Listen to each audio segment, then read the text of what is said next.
Semua Sayang Anies, ditulis oleh Kulik-Kulik dari Siwa.com. Sudah hampir 3,5 tahun saya bercokol di Siward. Memang saya bukan penulis produktif.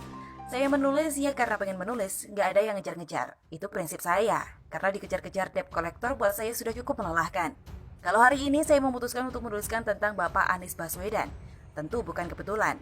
Kalau kebetulan berarti saya lagi ngetik-ngetik ngawur. Tiba-tiba jadi tulisan tentang Anies dan ini mustahil. Jadi mengapa saya berkesimpulan bahwa semua sayang Anies? Jawabannya hanya satu, memang kenyataannya demikian, titik. Untuk lebih jelasnya silakan baca artikel ini lebih lengkap, so check it out. Semua sayang Anies, kita semua tahu AB dapat mencapai kedudukannya karena satu alasan, Sarah. Sarah di sini bukanlah Sarah Azhari atau Sarah Sechan, tetapi Sandiaga Anies memang disukai rakyat. Program-program AB sangat pro rakyat. Coba lihat pasar Tanah Abang. Semua pedagang di Tanah Abang pada masa Covid ini dilarang berjualan. Pasar ditutup, tapi pedagang yang berjualan di jalan raya dan emperan boleh tetap buka. Ini menunjukkan Bapak AB sangat pro rakyat kecil dan tidak pro rakyat besar. AB juga memenuhi janjinya dengan membangun rumah DP 0%. Jangan permasalahkan itu DP-nya 0% atau 0 rupiah atau mesti nyicil 6 bulan, itu bukan inti persoalan. Yang penting dia berhasil memenuhi janjinya. Yang beli siapa? Ya banyak dong.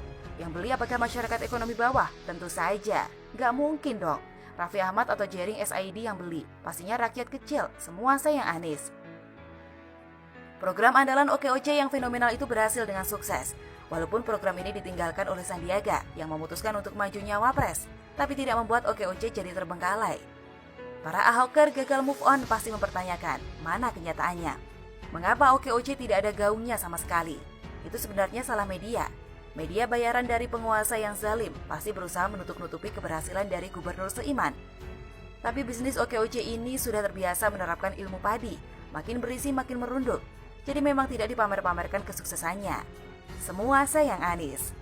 Bukan hanya program fisik yang dikerjakan oleh AB, program bersifat moral jadi concern dari sang Gubernur pribumi. Alexis ditutup, ini adalah janji Anies yang langsung ditepati ketika debat Pilgub lalu. Kalaupun ada rumor bahwa cuma pintu depannya yang ditutup, sedangkan tamu bisa masuk lewat pintu belakang, lagi-lagi itu kan cuma rumor. Bagaimanapun juga, AB tetap lebih jago dari Ahok. Karena Ahok nutup pintu depan, Alexis pun nggak sanggup. Sekarang pun bisnis lendir jadi lebih susah. Dengan adanya protap PSBB, maka pelanggan yang mau mendapatkan jasa terapis mesti selalu mempergunakan masker. Bayangin aja. Jangan dilakukan. Karena kalau semua pakai masker, ya pasti ada hal-hal yang sulit dilakukan. Semua sayang Anies. Monas yang jadi ikon Jakarta sekarang sudah dibuka kembali untuk menjadi tempat acara keagamaan. Semua agama boleh beribadah di sana. Ini menurut saya sangat luar biasa positif sekali.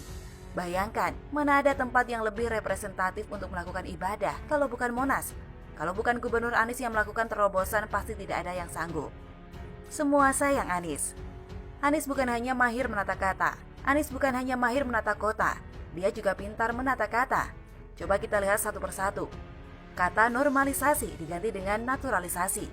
Kata normalisasi itu konotasinya negatif. Ada kesan terjadinya penggusuran, adu fisik, keributan. Kata naturalisasi terkesan lebih adem. Sekarang segala sesuatu berjalan lebih natural. Air kembali dialirkan ke dalam tanah, tidak buru-buru dilemparkan ke laut. Setiap warga sekarang tidak lagi memberikan banjir kiriman keluar rumah, tapi diharapkan untuk menampungnya di pekarangan. Awesome. Melalui program naturalisasi, sekarang bantaran kali Jakarta terlihat lebih natural. Zaman Ahok semuanya di beton, masih tanpa bangunan rumah penduduk. Sekarang lebih natural, rumah-rumah di pinggir sungai terlihat natural. Penduduk yang tinggal di sana juga boleh melakukan tindakan-tindakan membuang kotoran natural dari perutnya, secara natural ke sungai yang pasti. Yang nantinya juga akan bercampur air sungai secara natural, lalu meresap secara natural. Baik juga untuk pakan ikan lele dan sejenisnya yang dipelihara di tepi sungai. Awesome.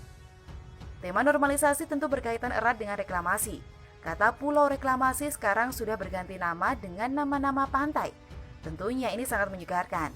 Pulau reklamasi identik dengan eksklusivitas, hanya dimiliki oleh sebagian orang.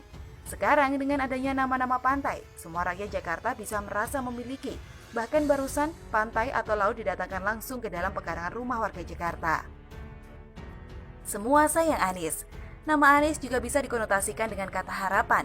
Mereka yang sering dicela tidak bisa kerja bisa memandang Anies dan berkata, aku tidak seburuk itu. Segala sesuatu di masa Anies juga mengalami peningkatan. Kalau dulunya banjir bisa sedalam 30 cm, sekarang sudah berhasil ditingkatkan. Selain identik dengan kata harapan, nama Anies juga bisa dikaitkan dengan kata impian. Anda yang mungkin sudah putus asa dalam kehidupan Anda, dalam pekerjaan tidak berhasil, dipecat sana, dipecat sini. Ketika memandang Anies, Anda bisa mulai lagi merajut impian yang sudah mulai pudar. Maybe someday Anda walaupun pernah gagal, bisa juga mendapat kedudukan yang terpandang. Semua sayang Anies.